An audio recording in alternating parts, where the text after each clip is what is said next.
poor people who have dated rich people. What did you learn? When Nathan took me to his family's mansion for the first time, I knew I didn't belong. The driveway was longer than my entire street, and their garage held more cars than my apartment building's parking lot. I was a waitress putting myself through nursing school, and he was the heir to a real estate empire. I tried hiding my background at first. I'd make excuses not to go to fancy restaurants, saying I wasn't hungry or had already eaten. When he bought me designer bags, I'd return them secretly and use the money for textbooks. I even practiced using the right forks at dinner by watching YouTube videos late at night. But Nathan wasn't like his family. He drove a beat-up Volkswagen and wore the same 3 hoodies on rotation. When he found out I was returning his gifts, he started buying me practical things instead. Grocery store gift cards, gas money, nursing scrubs. He never made me feel small. His mother, Andrea, was different. She'd ask questions like, "What country club did your family belong to?" Or, "Which prep school did you attend?" When I admitted I went to public school, she'd purse her lips and change the subject. Once, she accidentally spilled red wine on my only nice dress at a family dinner. Things got worse when Nathan proposed. Andrea cornered me in the kitchen during our engagement party. "How much?" she asked, pulling out her checkbook. "Name your price to walk away. You clearly only want his money." I was hurt but stood my ground. "I love your son. I'm not going anywhere." 2 weeks later, she showed up at the diner where I worked, ordering coffee and staying for my entire shift. She left religious pamphlets about marrying within your class,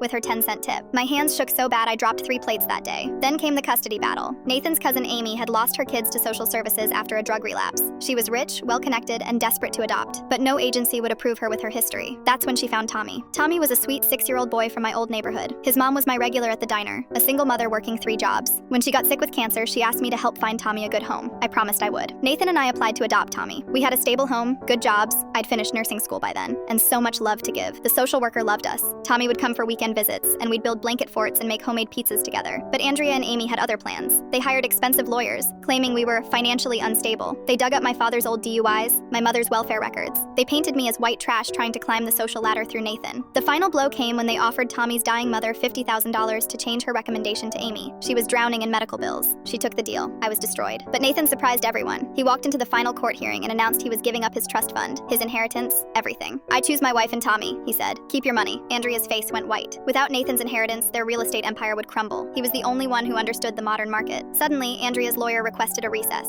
When we returned, Amy had withdrawn her petition. 2 months later, Tommy came home, for good. Now we live in a modest house near Tommy's school. Nathan started his own small real estate company. Andrea still sends Christmas cards with checks we never cash. Last week, Tommy had a nightmare about being taken away. As I held him, he whispered, "You're my real mom now, right? Forever?" I showed him the adoption papers we'd framed in his room. "See this? It means you're stuck with us, kiddo. Nothing will ever change that." He grinned and fell back asleep, clutching his favorite rocket ship pajamas, the ones Andrea says make him look common.